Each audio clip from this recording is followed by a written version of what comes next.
मुबाइसे के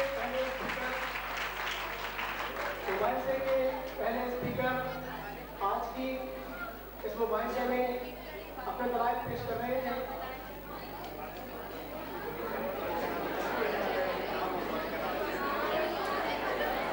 मोहम्मद नदीम खान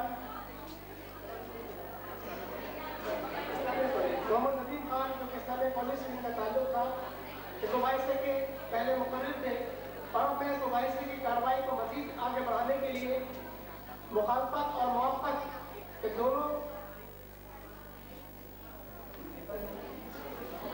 मोहम्मद अली सिद्दीकी साहब और सेक्रेटरी अदर इरम नईम साहब से गुजारिश करूँगा कि वो आए और अपने अपने मुखालफत और मुआफ़क़त से तकरीर करने वाले अलग अलग लोगों को यहाँ पर आके बुलाएं। मोहम्मद अली सिद्दीकी साहब, और इससे कबल जब वो किसी स्पीकर को यहाँ पर बुलाए, मैं पायब पाकिस्तान कमेटी के कोऑर्डिनेटर जनाब मोहम्मद अयूब वफाकी साहब से गुजारिश करूँगा तो भी स्टेज पर तशरीफ ले आए। भरपूर तालियों में मोहम्मद अयूब वफाकी साहब।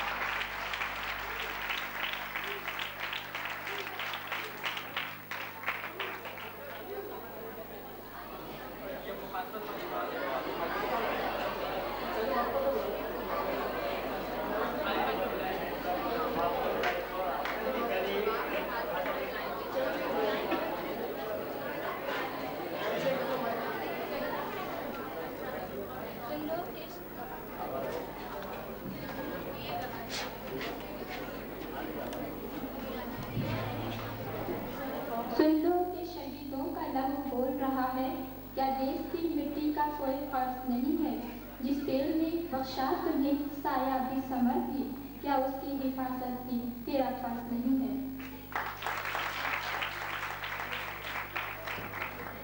मैं मुखालफत में बुला रही हूँ हाफिज तारिक महबूब को।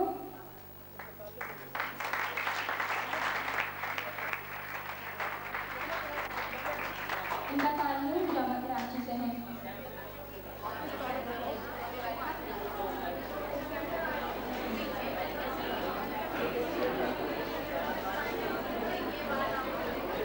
सदर अली वक़ार, मैं किसी दरबार से खिलत नहीं लाया।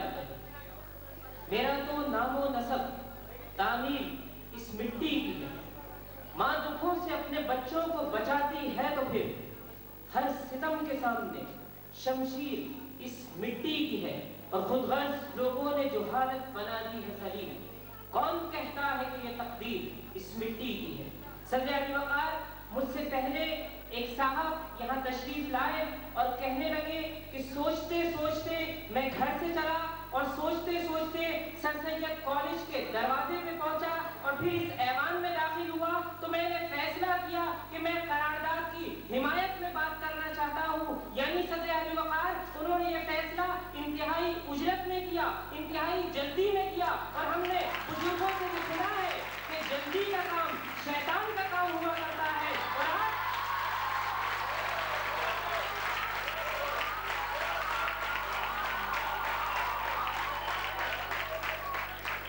सदर अली वक़ार कायदे-ए-ऐवान यहाँ तशरीफ लाए, करारदाद पेश की, कहने लगे हम अपने असलाफ से शर्मिंदा हैं, लेकिन हम उस असलाफ की बात नहीं कर रहे जो दरमियान की नस्ल है, यानी क़याम पाकिस्तान से लेकर आज तक की नस्ल है। जनाब सदर, शर्मिंदगी एहसास जुर्म का नाम है।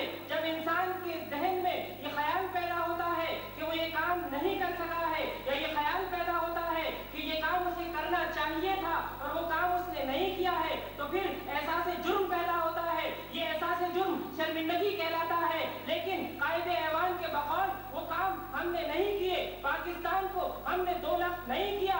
पाकिस्तान में माशी बदहाली के जिम्मेदार हम लोग नहीं है। पाकिस्तान में क्लासिफिकेशन के जिम्मेदार हम लोग नहीं है। पाकिस्तान में अकरवा परवरी के जिम्मेदार हम लोग नहीं है। वो नस्ल है जो क़याम पाकिस्तान से लेकर आज तक हम पर हुकूमत कर रही है। तो जो नस्ल हुकूमत कर रही है, शर्मिंदगी उसको होनी चाहिए, क्योंकि जुर्म का एहसास उस नस्ल को होना चाहिए, क्योंकि तमाम अफाल के दारोमदार उन्हीं लोगों पे था, तमाम अफाल के जिम्मेदार वो लोग थे। हमारा इसमें कोई कसूर नहीं है कि सुकूत मशरिकी ढाका का, मशरिकी पाकिस्तान का वाक़या रूनुमा हो या किसी और जगह पर गरीब को गरीब से गरीब तक कर देने की साजिश हो। जनाब वाला, अगर मैं तारीखी हवाले से जाना चाहूँ, इस बैनर पे लिखा है रईसुल अहरार यानी मुजाहिदों के सरदार मौलाना मोहम्मद अली जौहर, यानी ये बैनर इस बात की दलील है कि रईसुल अहरार ने अपने जमाने में मुजाहिदों की सरबराही की थी, यानी मुजाहिदों की जद्दोजहद उस जमाने में भी जारी थी, जुल्म के खिलाफ, तशद्दुद के खिलाफ, जबर के खिलाफ। और आज हम बबांगे दोहल ये बात कह सकते हैं कि अगर मैं इस जानिब से उन मुजाहिदों की तकलीफ करते हुए हक के अलम को बुलंद करता हूँ और जुल्म के खिलाफ आवाज उठाता हूँ, तो अपने उन्हीं मुजाहिदों की, अपने उन्हीं असलाफ की तकलीफ कर रहा होता हूँ। हमें शर्मिंदगी नहीं होनी चाहिए, क्योंकि हम भी यही बात कहते हैं, हम भी उसी जद्दोजहद को आगे बढ़ा रहे हैं जो हमारे असलाफ ने की थी। सदर वाला तारीखी हवाले से मैं जायजा लूँ तो मुझे नजर आता है कि इस दौर में, इस दुनिया में बहुत सारे लोगों पर चंद लोगों ने हमेशा इजारादारी कायम की। ये दुनिया जब ज़राई माशरे से सरमायादारी वाले माशरे में दाखिल हुई तो पहले ज़राई माशरे में किसान के ऊपर जुल्म ढाने वाला वो जागीरदार हुआ करता था, जो कर्जे के सूद के वक्त हारी की बेटी को उठा लिया करता था। और फिर ये जागीरदारी वाला माशरा जब सरमायादारी वाले माशरे में तब्दील हुआ तो उसकी जगह उस सरमायादार ने ले ली जो मजदूर को इतनी उजरत देता था कि सिर्फ जिस्म और जान का रिश्ता बरकरार रह सकता था। और शायद ने क्या खूब कहा है कि ये जो ऊंची कोठी तुमको नजर आ रही है, अपनी बुलंदी पे कितना इतरा रही है, जरा इसके गमलों की मट्टी तो सूंघो तो खूने गरीबा की बू आ रही है। जनाबी वाला फिर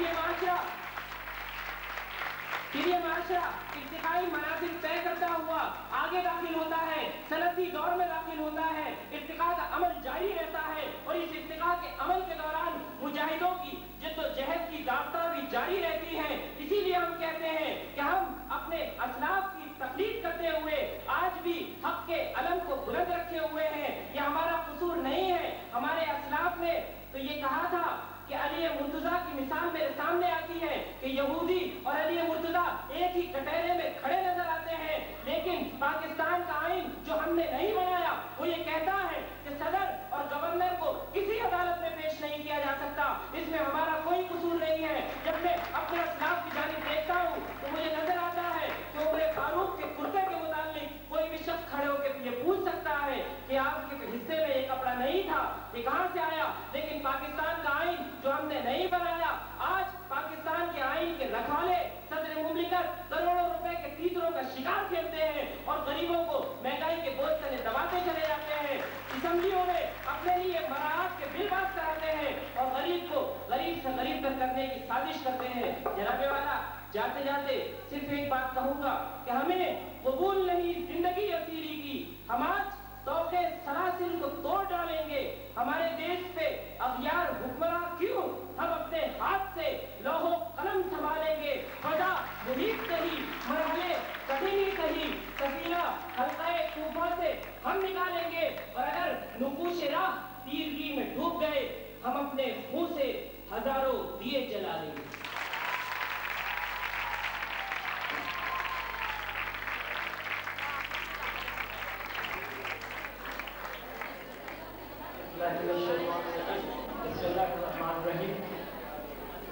आज की असेंबली के स्पीकर जनाब डॉक्टर फहीम तारिश की इजाज़त से पाकिस्तान असेंबली के अगले मेंबर जो तहरीक करारदाद की मवाफ़क़त में बात करेंगे, दावत दूंगा आगा दानिश नदर।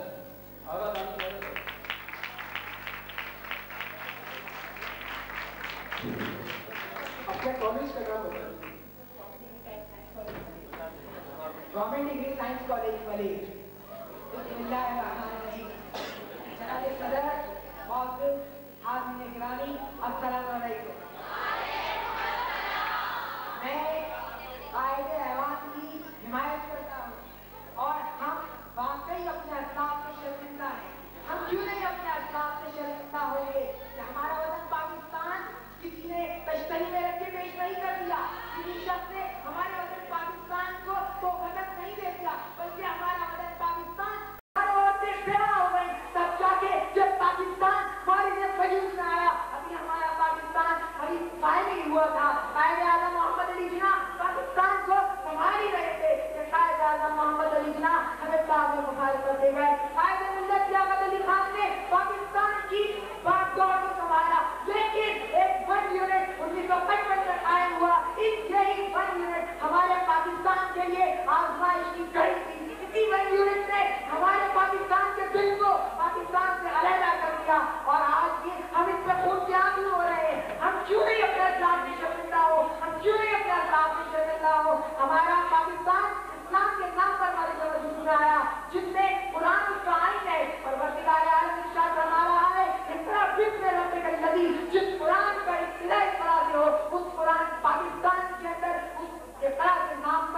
हासिल होने वाले पाकिस्तान के अंदर तालीम सिर्फ और सिर्फ 3% है, जिसमें से 1% तो वो लोग हैं जो सिर्फ और सिर्फ अपना नाम लिख सकते हैं। जनाब सदर, अगर आज हमको पाकिस्तान के सबसे ज्यादा पसमानदा शोबे को देखना है तो वो हमारा पाकिस्तान का तालीम का शोबा है। तालीम के लिए कोई पैसा नहीं है, तालीम के लिए कोई मदद नहीं है। जनाब सदर, हम क्यों नहीं अपने अखलाक में शर्मिंदा हो? हमारा वतन पाकिस्तान, जिसको अमन का गहवारा होना चाहिए था, वो मुल्क इस वक्त फिरकेवारियत, सुमाइयत, इंसानियत और बुरी इख्तिलाफात की आग चल रही है। जनाब सदर, हम अपने अखलाक में क्यों नहीं शर्मिंदा हो? हमारे मुल्क में करप्शन रोज बरोज बढ़ता चला जा रहा है। करप्शन रोज बरोज बढ़ता चला जा रहा है।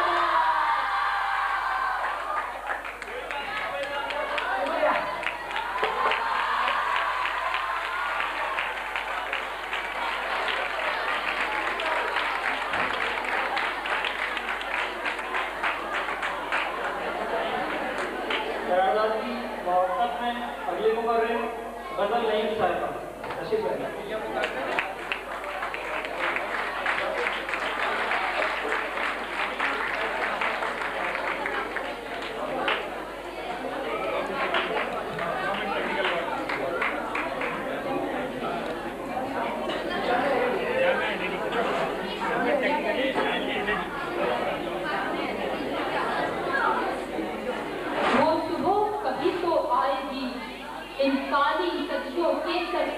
जब रात का आंचल ढलकेगा, जब दुख के बादल पिघलेंगे, जब सुख का सागर छलकेगा, हक मांगने वाले को जिस दिन सूली न दिखाई जाएगी, वो सुबह कभी तो आएगी।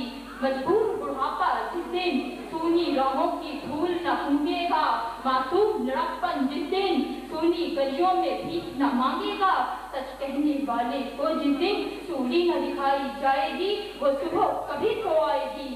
जनाबे स्पीकर, आज इस बाशऊर पैगाम में पेश करदा करारदाद कि हम अपने असलाफ से शर्मिंदा हैं कि मौक़त में अपने दलाइल पेश करने की इजाज़त चाहूँगी।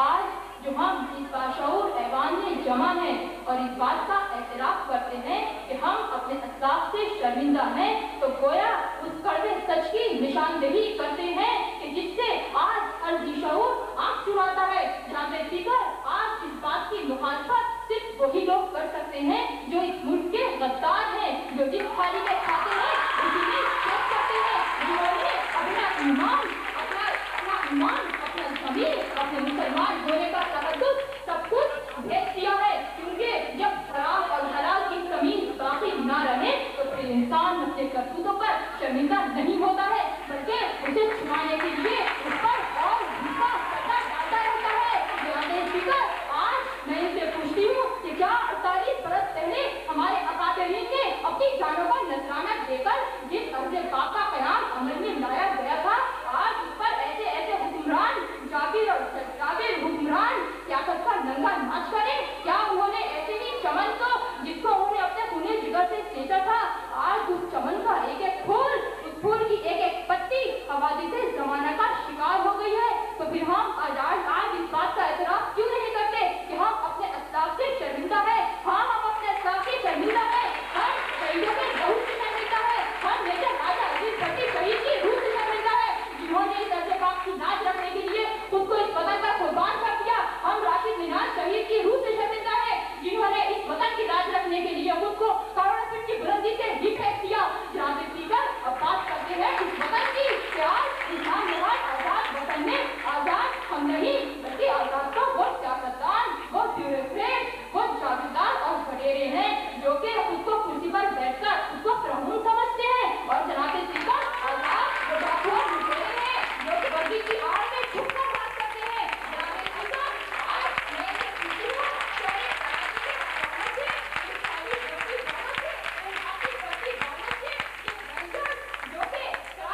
बावकात इंसान इस यकीन से जिंदा है भक्त के पिघलने में कौन फटे का वक्फा है, फिर सूरज को निकलने से कौन रोक सकता है, कौन रोक सकता है, कौन रोक सकता है।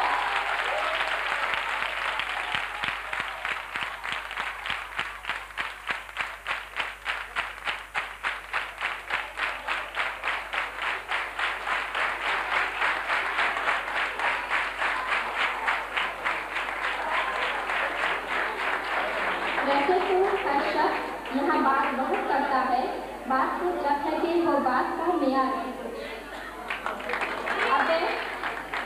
अब मैं मुखालफत की अगले रुकन को बुला रही हूँ जिनका ताल्लुक सर सैयद गवर्नमेंट कॉलेज से है, साइमा हाकिम।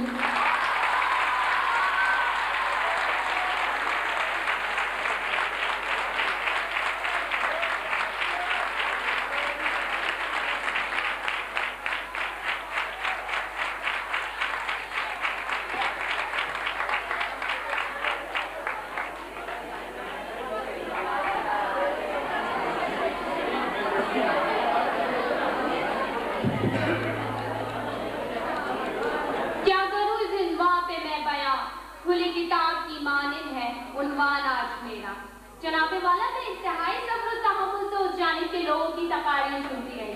जैसा कि आपको मालूम है कि उस जानिब के लोग दरअसल शर्मिंदा लोग हैं, लेकिन मैं ये सोच रही थी कि वो शर्मिंदगी में इतने आगे से बाहर हो गए कि चीखने में मजबूर हैं।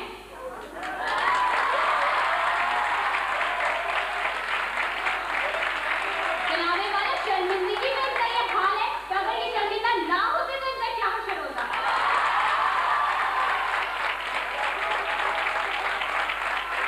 जनाबे वाला ये शर्मिंदा हो या ना हो, लेकिन हम इनके किरदार पर जरूर शर्मिंदा हैं। लिहाजा यदि शर्मिंदा होना चाहते तो अपने दादी किताब पे शर्मिंदा हो तो हम इनकी करारदाद मानने को तैयार हैं, लेकिन हम अपने अखलाक के सामने हरगिज़ शर्मिंदा नहीं हैं। जनाबे वाला जैसे कि उस जानिब के लोगों ने वजाहत की है कि हम अपने अंदर वसी मायने रखता है, तो लिहाजा मैं ये बात कहने पे हक बजानी हूँ कि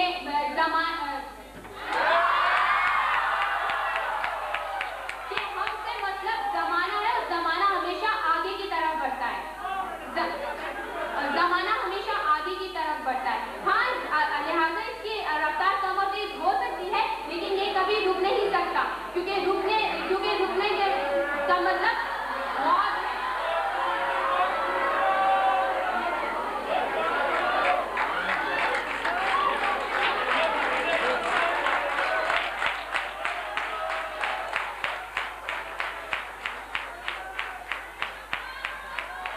जनाबे वाला तब्दीलियां तो होती रहती है, तगय्युर तो जिंदगी के साथ साथ चलता है। ऊंच नीच का अमल तो जिंदगी की रफ्तार को और भी तेज करता है। जरा आप तारीख में निगाह डालिए तो आज हम आलीशान घरों में रहते हैं और सवारी के लिए हवाई जहाज का इस्तेमाल है, लेकिन ऐसा दौर भी गुजरा है कि जब लोग गारों में रहते थे और सवारी के लिए बैलगाड़ी इस्तेमाल करते थे। लेकिन अगर हम अपने बुजुर्गों से पूछें कि क्या उनके ख्वाब ख्याल में ये बात थी कि इन इजाजत की काम आदमी की पहुंच होगी, तो यकीनन उनका जवाब नफी में होगा। लिहाजा हम अपने असलाफ के सामने सर फख्र से बुलंद करके कह सकते हैं कि उन्होंने हमें जो मुल्क दिया, हमने उसको तरक्की का ये हुस्न दिया। जमींदारी से कह दो कि ठिकाना कर लें, हम हाथों में उठाए हुए सूरज का आलम आते हैं।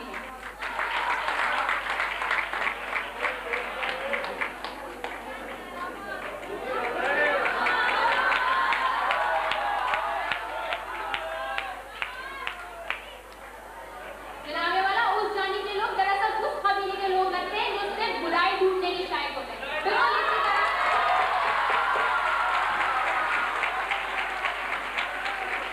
बिल्कुल इसी तरह जिस तरह एक मक्खी पूरे जिस्म को छोड़ के सिर्फ जख्म का इंतखाब करती है।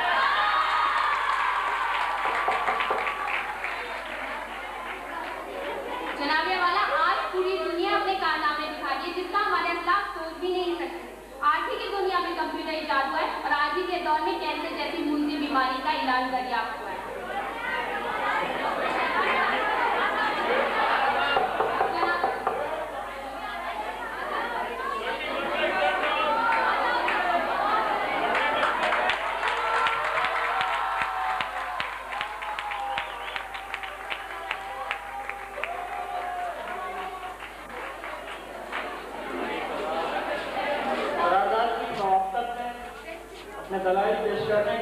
दावत दूंगा जिला गवर्नमेंट कॉलेज के मोहम्मद आजम।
टेलीविजन पर नाच और गाने के एक प्रोग्राम में फखरे आलम इंतहाई फखर के आलम में ऐलान करता है कि आप सबको जश्न आजादी मुबारक।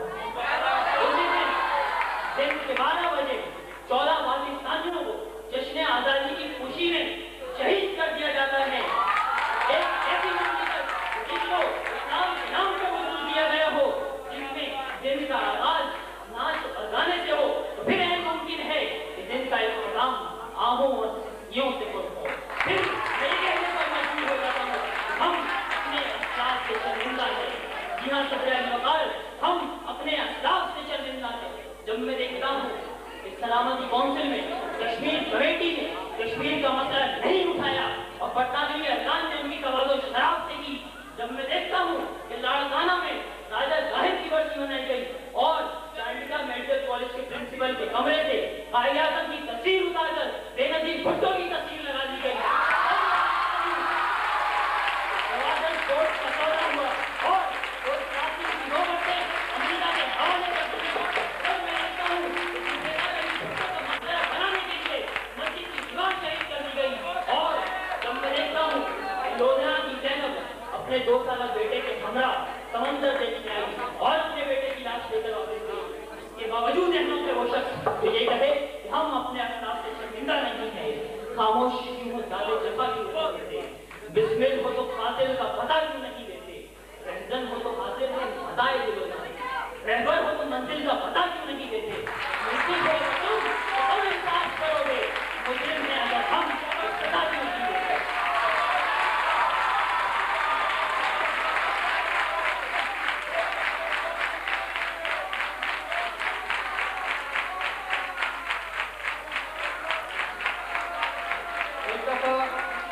एक दफा फिर मुझे इसकी जानिब से आना पड़ा, क्योंकि उसके वालों के लिए है कि मगरूर नहीं, सर को झुका भी नहीं सकते, जो बात हो माकूल छुपा भी नहीं सकते, आने को तो आ जाएं, जो इज्जत से बुला हो, गैरत से तकाजा हो तो आ भी नहीं सकते, इस तारीख से दोबारा अगले मुकर्रर को बुलाता हूँ गवर्नमेंट कॉलेज के अली मसूद साहब तशरीफ लें।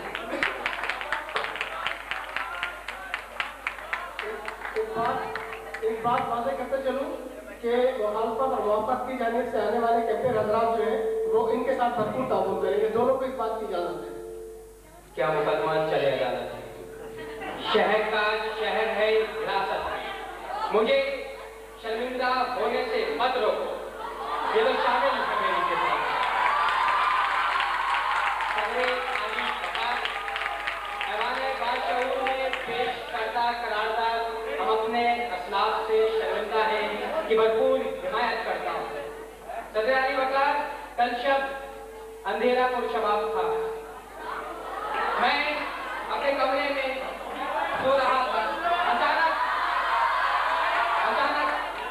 मुझे आहों की सिसकियों की आवाज सुनाई देती है। मेरी आंख खुल जाती है, आंख खुलती है, कमर बदलता हूँ, सामने देखता हूँ कायदे आजम बाबा कौम की तस्वीर लगी है। बाबा कौम की आंखों से आंसू जारी है।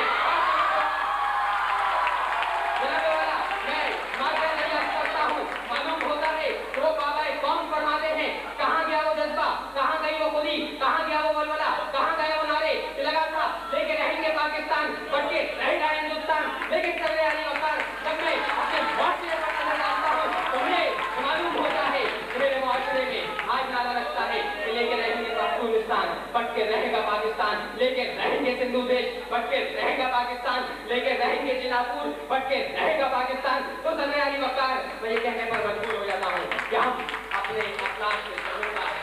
सदर अली वकार मैं गुलाम हूँ, सरमाया दाराना निजाम हूँ।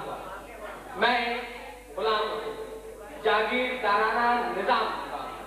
मैं गुलाम हूँ, बडेरा शाही सिस्टम का। मैं गुलाम हूँ लगाड़ियों का, मैं गुलाम हूँ जरदारियों का, मैं गुलाम हूँ गुलाम हूँ उन सारी बढ़ती वालों का जो कराची की सड़कों पर मौलाए अदालत कदम करके नजर आते हैं। सदर अली वकार देखकर मैं अपने हुक्मरानों को देखकर ये कहने पर मजबूर हो जाता हूँ कि हम अपने अखलाक से शर्मिंदा हैं। सदर अली वकार पाकिस्तान बनने से पहले वहाँ के लोगों के पास जायदादें थी, अब भी हैं। पाकिस्तान बनने से पहले वहाँ के लोग 2 वक्त की रोटी खाते थे, वो अब भी खाते हैं। तो क्या वजह है कि पाकिस्तान का कयाम अमल में लाया गया? सदर अली वकार पाकिस्तान का कयाम इसलिए अमल में लाया गया कि यहाँ पे रहने वाले मुसलमान इस्लामी शरियत के मुताबिक जिंदगी गुजार सके। लेकिन सदर अली वकार हमें अपने अखलाक से शर्मिंदा होने की जरूरत पेश आई। हम ये देखते हैं कि एक मुल्ला ये आवाज लगाता है कि तुमने उनके पीछे नमाज पढ़ी, तुम काफिर, तुमने उनके पीछे नमाज पढ़ी, तुम काफिर। हम मुल्ला की बातों को यकीन करते हैं, फिर ये कहने पर मजबूर हो जाते हैं कि हम अपने अखलाक से शर्मिंदा हैं। सदर अली वकार जब मैं देखता हूँ भूख के मारों किसानों को, गरीबों मुफलिसों को, बेकसों को, बेसहारों को, सिसकती नाज़नीनों को, तड़पते नौजवानों को, हुकूमत के तशद्दुद को, इमारत के तकब्बुर को, किसी के चीथड़ों को, शहनशाही खजानों को तो मैं अपने जहन को समझा नहीं सकता। मैं चाहूँ भी तो उस रोकटॉक से आ नहीं सकता। सदर अली वकार वहाँ से बात की गई उन करप्ट हुक्मरानों की, उन करप्टेड लोगों की, तो मैं उन्हीं लोगों से ये सवाल करता हूँ कि भाई उन करप्टेड लोगों को वोट किसने दिया? उन करप्टेड हुक्मरानों को वोट मैंने दिया, वोट आपने दिया, वोट हमने दिया, फिर हमारे इलेक्शन की और उसके बाद उन्हीं करप्टेड लोगों का रोना रोकर अपने आप को बचाकर कि हम उन करप्टेड लोगों में शामिल नहीं हैं। सदर अली वकार कायदे के खिलाफ ने एक बात की थी कि इस ऐवान में बैठा हुआ हर शख्स हम की तारीफ में आता है। फिर उन्होंने कहा कि हम में 2% तबका नहीं, हम में वो करप्टेड हुक्मरान नहीं। सदर अली वकार इस ऐवान में बैठा हुआ हर शख्स हम की तारीफ में आता है और यहाँ पर उस करप्टेड हुकूमत के एक नुमाइंदे मोहतरम इकबाल यूसुफ साहब मौजूद हैं और सदर अली वकार इसीलिए हम इनकी मौजूदगी में मजबूत हो जाते हैं।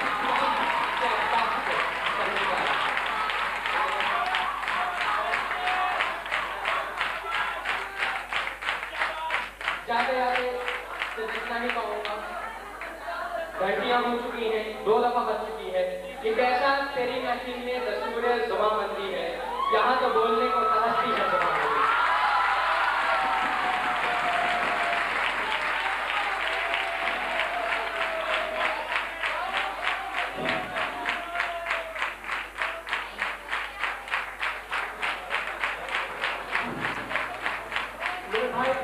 आपको जुबान खोलने के लिए मैंने 3.5 मिनट की जगह 4 मिनट दिए, फिर भी आप मुझसे गिला करते हैं कि मेरी महफिल में बोलने में पाबंदी है। बात करी यह है कि मैं उनके वो अल्फाज जो कि इन्होंने इकबाल यूसुफ साहब का नाम लेकर बाकायदा तौर पर यहाँ पर कहे, वो आज की कार्रवाई से हज़फ करता हूँ, क्योंकि किसी भी मुकर्रिर को खास तौर पर किसी का नाम लेके पुकार के और कार्रवाई का हिस्सा बनाने की इजाज़त नहीं है।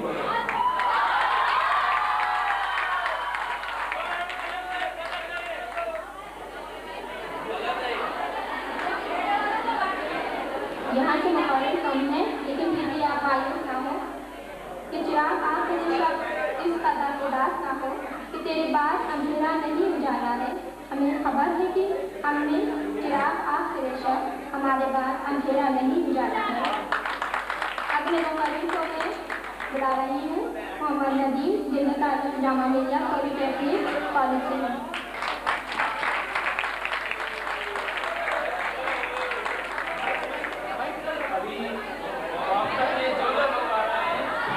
ऐसा लगता है कि बेनजीर भुट्टो के दौर का 3 साला खबरनामा दिखा रहे हैं।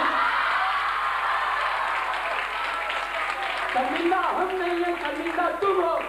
रस्तों में हमने औरतों को नहीं नचाया था रोडों पे, पीएम हाउस में हमने घोड़ों के लिए अस्तबल नहीं बनवाए थे, नौजवानों को हमने शहीद नहीं किया था, नौजवानों को तुम लोगों ने किया था, जो बाइकआउट करके तुम लोगों ने बेनजीर भुट्टो को वोट किया। शर्मिंदा हम लोग नहीं हैं, हम तो आज भी अपने असलाफ का इस्तकबाल करते हैं, उनको मानते हैं। मानते नहीं हो तो तुम लोग जो कहते हो कि हम शर्मिंदा हैं, अरे तुम कहाँ से शर्मिंदा हो? शर्मिंदा होंगे तो तुम होंगे, शर्मिंदा हम नहीं हैं, क्योंकि हम तो अपने असलाफ का आज भी इज्जत करते हैं।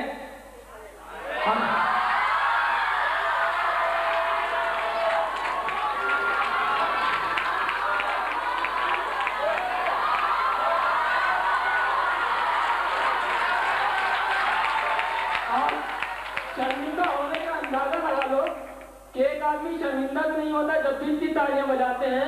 कोई मन करता मैच नहीं हो रहा है, ये तालियां बजा रहे हो, या कोई ये मिस्टर पार्क में जलसा नहीं हो रहा है, तो इतने जोर जोर से तालियां बजा रहे हो।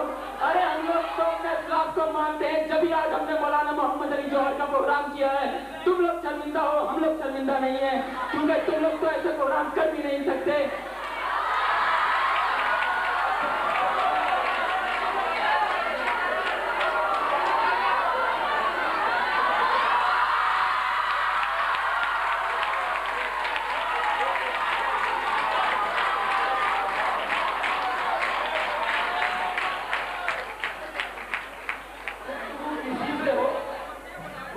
किसी से हो उनका जहां रहता है, टूट जाता है सिलसिला तकल्लुफ का। करारदाद की मोहब्बत में अगले मुकाबले मोहम्मद उमैर चौहान साहब, जिनका ताल्लुक नेशनल लॉ कॉलेज से। मोहम्मद उमैर चौहान।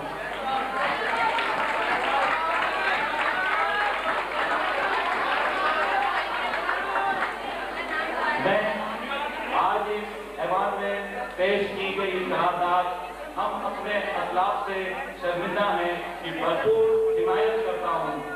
जनाब स्पीकर, मैं आज इस ऐवान में अपने कलमात, अपनी दलीलें पेश करने से पहले उस रोस्ट्रम के घबराए हुए लोगों का जिक्र जरूर करना चाहूंगा, जिनके पसीने निकल रहे थे, जिनके पसीने निकल रहे थे। वो कहते हैं कि हम अपने असलाफ से शर्मिंदा नहीं, कोई अपने असलाफ से शर्मिंदा नहीं, मगर आज अपने टीचर से जरूर शर्मिंदा है। आज होम ग्राउंड का फायदा उठाकर भी उन्होंने कोई फायदा नहीं उठाया, और होम ग्राउंड के सामने ये साबित कर दिया कि वो भी अपने असलाफ के सामने शर्मिंदा है। जिन्होंने हमको डरना सिखाया, ये कह रहे हैं किस तरह बेदर्दी से यहाँ लोग मर रहे हैं, हमारी अजमत के सारे सितारे टूट गए, जब महावीर कारवा लूट गए, किस शान से दिया था असलाफ ने ये नारा, भूखे नंगे तो क्या हुआ, ये वतन हमारा। आज भी अंग्रेजों के एजेंट जिंदा है, आज भी अंग्रेजों के एजेंट जिंदा है, हम अपने असलाफ से शर्मिंदा हैं। गुलशन को आकर हमारे गुलशन को एक बाबर लूट गया, आके हमारे गुलशन को एक बाबर लूट गया। जालिमों के अमल से आज हम शर्मिंदा हैं। जनाब स्पीकर, इस ऐवान में पेश की गई करारदाद हम अपने अखलाक से शर्मिंदा हैं। एक हकीकत है, बयान नासाज है, मजलूमों की आवाज है। ये उन लोगों ने हमें शर्मिंदा कर दिया, हमारे इत्तेहाद को पारा कर दिया, हमारे अखलाक को बेसहारा कर दिया, हमारे लफ्जों को बेचारा कर दिया, हमारी जमीनों को बेच के खा गए, हमारे रंगीनों को गोली मार गए, हमारे जमीनों को बेच के खा गए, हमारे रंगीनों को गोली मार गए, हमारी माओं को बेवा कर रहे, हमारी बहनों को रुस्वा कर रहे, हमारे वालिद आज भी बेटे से जुदा है। वजीर दाखिला जमीनी खुदा बना है। औरत हुक्मरान बनी तो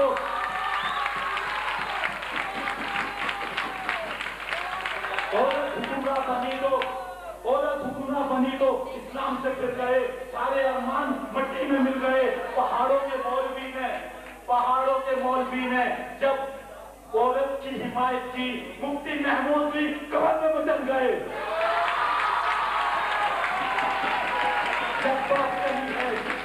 जब बात करी है तो मुंह न रुकवा देना, जब बात करी है तो मुंह न रुकवा देना, जो दिल में है उसको निकलवा देना। तौहीद के नाम पे हासिल वतन किया था, तौहीद के नाम पे हासिल वतन किया था, 4 कौमों के निशा बन गया, और जो महाजिर लफ्ज था वो यहाँ सत्तार बन गया।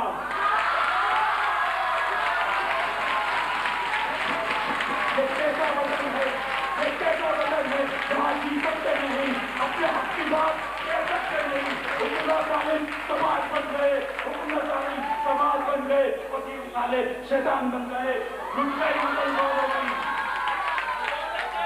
लुट गई मुसलमानों की हुर्मत, कादियानी भी यहाँ हुक्मरान बन गए।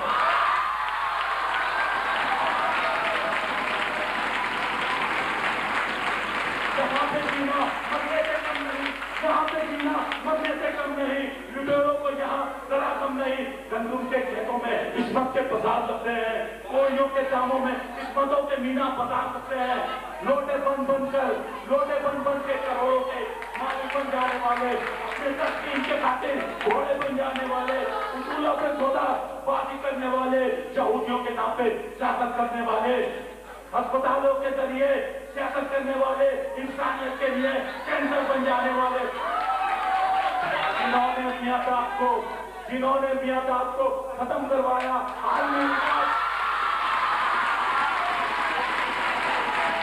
जिन्होंने मियादाद को खत्म करवाया, आलमी विकास उन्होंने करवाया, वो ऐसे ताशुदी हुक्मरान बन रहे हैं जिन्हें बातदारी आइन की नहीं थी, वो निगरानों के अलग उठा रहे हैं। आज हम वाकई अपने अस्लाफ से शर्मिंदा है। हमारे गुलशन को उजाड़ने वाले, तुम्हारे अजमत को उजाड़ने वाले आज भी हम में जिंदा है। अस्लाफ हम शर्मिंदा है।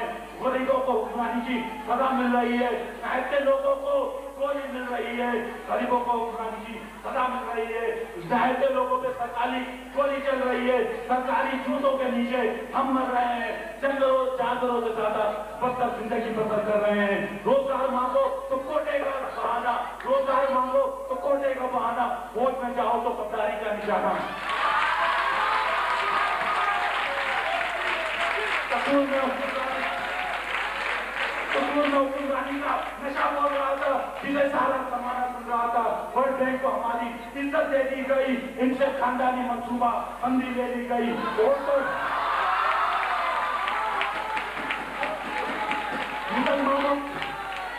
मुसलमानों की अफजाइश में रुकावट बन रहे हैं, मामले खुदाबंदी में अदालत कर रहे हैं, और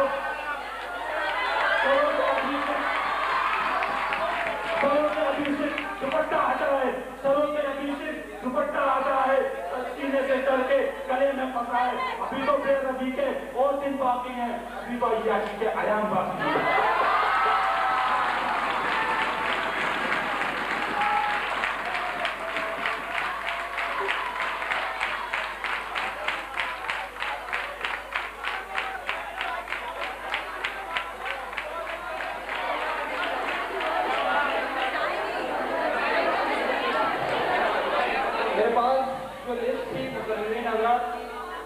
खत्म हो चुकी है। अगर कोई और मुकर्रर यहाँ मौजूद है तो तशरीफ ले आए।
अभी सैयद की एक बेटी ने उधर से मेरी बात कही कि वक्त के साथ तो बदले वो इंसान नहीं।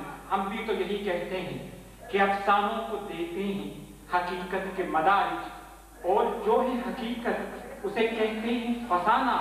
चढ़ते हुए सूरज के पुजारी है जो जालिम, पापी का जमाना है और वो है इब्ने जमाना।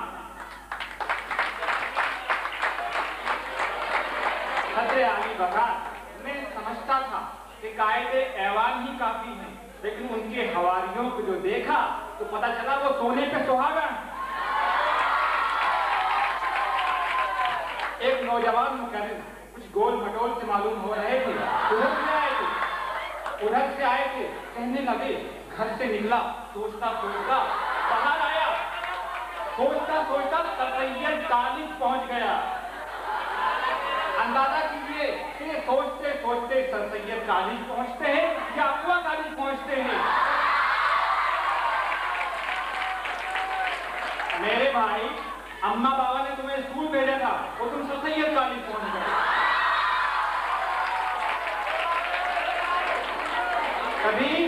कभी गलती से स्कूल का मुंह देखा करो और तौफीक हो तो मस्जिद भी चले जाए। बड़ी मजे की बात, एक साहब वहां से आए, बड़े अजीबोगरीब अंदाज में, ऐनक पहना हुआ था, बिल्कुल ऐनक वाला सीन मालूम होता।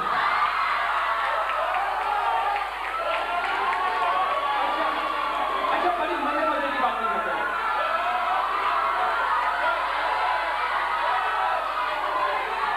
बड़ी मजे की बातें कर रहे थे। अजीबोगरीब उनके चेहरे से आवाज निकल रही थी, मुंह से अजीबोगरीब आवाज निकल रही थी। उनके कुछ यूं बीता, उनके कुछ यूं मालूम हुआ कि उनकी कैफियत कुछ इस तरह थी कि हमें गले लगाकर उन्होंने यूं भींचा, हमें गले लगाकर उन्होंने यूं भींचा कि सांस रुक गई। दावा था वो जवानी का, खबर क्या थी हमें जिसकी दीद का है शौक, है उसके भाइयों को शौक पहलवानी का।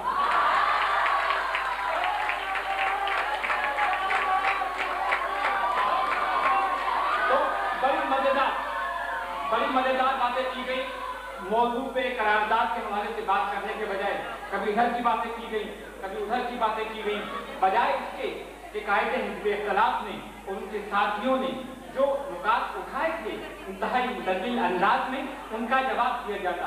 अजीबोगरीब बातें की गई और करारदाद के हिमायत में जिस लॉजिक को, जिस मंतक को पेश करने की गुंजाइश भी थी और जरूरत भी थी और उनका फराइज से मनसबी भी थे, वो उन्होंने अदा नहीं किए।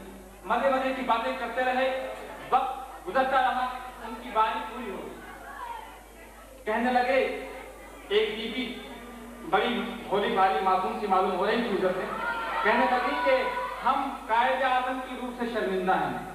बीबी, आप कायदे आज़म की रूह से क्यों शर्मिंदा हैं? हमारा सवाल ये है कि कायदे आज़म के रूह से शर्मिंदा कराची के नौजवान तालिबे इल्म नहीं हो सकते कि कायदे आज़म ने अपनी जिंदगी के बेहतरीन साल तालिबे इल्मी के लिए कुर्बानियां देकर गुजारे थे और आज जामिया कराची के तालिबे इल्म संगीनों के साए में तालीम हासिल करते हैं। आप कायदे आज़म से शर्मिंदा क्यों? सदर आली बकार। फिर कहा गया कि इकबाल के रूह से हम शर्मिंदा हैं। आप इकबाल की रूह से क्यों शर्मिंदा हैं? यही सर सैयद की बेटियां देहात से शहरों में और शहरों से देहात तक सुबह सवेरे जब स्कूल में सुबह होती है तो लब पे आती है दुआ बन से तमन्ना से अपनी सुबह का आगाज करते हैं। शर्मिंदा वो लोग हों जिन्होंने कन्फेडरेशन के नारे लगाए, शर्मिंदा वो लोग हों जिन्होंने पाकिस्तान को तोड़ने की बात की। हमने पाकिस्तान को तोड़ने की बात नहीं की। और एक तो सबसे अजीबोगरीब बात कही गई कराची के हवाले से, जिसका मुझे बड़ा दुख हुआ। वो कहा गया कि हम कायदे मिल्लत की रूह से शर्मिंदा हैं। कायदे मिल्लत की रूह से क्यों शर्मिंदा हैं? आपको याद है 16 अक्टूबर 1951 कायदे मिल्लत को गोली मारकर शहीद कर दिया गया और 1993, 1994 और 1995 में कराची के नौजवानों ने सड़कों पे गोलियां खाकर अपनी जिंदगियां कुर्बान कर दी। आप शर्मिंदा क्यों हैं? आप शर्मिंदा क्यों हैं? सर सैयद की ये बेटियां जो यहाँ मौजूद हैं और जो मुख्तलिफ जगह तालीम हासिल कर रही हैं। ये बेटियां उस नक्शे कदम पे चल रही हैं। इन बेटियों में न कोई मीरा है, न कोई रीमा है, न कोई साहिबा है। शर्मिंदा वो लोग हों, ये बेटियां तो वो बेटियां हैं जो कल फातिमा इनसे मोहम्मद के नक्शे कदम पे चलती थी, फिर फातिमा बिनते अब्दुल्लाह के नक्शे कदम पे चलने लगी और आज फातिमा ज़ोहरा के नक्शे कदम पे चल रही। इन्होंने क्या कसूर किया है? ये क्यों शर्मिंदा हों? इन्होंने इस्लाम के बताए हुए नजरिए की कौन सी तकलीफ है? आप शर्मिंदा किस बात पर हैं? कायदे ऐवान मुझे बताएं, आखिर आप शर्मिंदा क्यों हैं? इस ऐवान को ये बता के जाइएगा, इसके बगैर घर मत जाइएगा। आखिर आप इस ऐवान से शर्मिंदा क्यों हैं? अगर आपका नाम लगानी होता तो हम मान लेते आप शर्मिंदा हैं। अगर आपका नाम गद्दारी होता तो हम मान लेते आप शर्मिंदा हैं। अगर आपका नाम मजारी होता तो हम मान लेते आप शर्मिंदा हैं। अगर आपका नाम फुरकानी होता तो हम मान लेते आप शर्मिंदा हैं। आप क्यों शर्मिंदा हैं? ये ऐवान आपसे पूछ करेगा। अब आपका ये फर्ज है कि जाने से पहले ये जरूर बता के जाइएगा, अगर आप शर्मिंदा क्यों? आखिर आपने किया क्या था? वो क्या गलती की थी? वो क्या आपने गड़बड़ की थी जिसकी वजह से आप शर्मिंदा हैं? सदर आली वकार इन्हें शर्मिंदगी की वजूहात बतानी होंगी। अगर इन्होंने कोई जुर्म किया है, जाति जुर्म किया है, दीवार के पीछे किया है, पर्दे के पीछे किया है, तो उसे इकरार नहीं करना पड़ेगा। अगर उन्होंने सदर आली वकार हम क्यों शर्मिंदा हूँ? हम क्यों शर्मिंदा हूँ? इकबाल यूसुफ कल भी पाकिस्तान का नाम लेता था, आज भी पाकिस्तान के लिए अपनी जिंदगी को ख्वार कर रहा है। ये क्यों शर्मिंदा हो? महमूद शाम मेरे बावकार कलमकार पाकिस्तान के दानिश्वर, ये एक हाथ में पाकिस्तान का परचम थामे और दूसरे हाथ में कलम थामे कल भी जरदारी और मौदारियों का इंतजाम कर रहे थे और आज भी इंतजाम कर रहे हैं।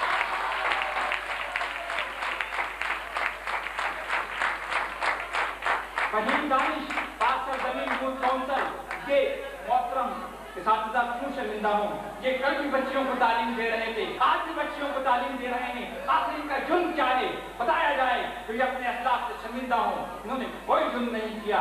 शर्मिंदा वो होंगे जिन्होंने करप्शन की देव मालाई दास्तानें तख्लीक की। शर्मिंदा वो लोग होंगे जिन्होंने इज्जत और असमत को दाग तार किया। शर्मिंदा वो लोग होंगे जिन्होंने अजीबो गरीब मजाजी की दास्तानें बड़ी अजीबो गरीब तरीके से एक कातिल का नाम लेने लगा। दिल को थाम के बैठिएगा कि शर्मिंदगी उसे होनी चाहिए, मकतूलों को शर्मिंदगी ना हो। मैं बात कर रहा हूं कराची के कातिल नसीरुल्लाह बाबा की।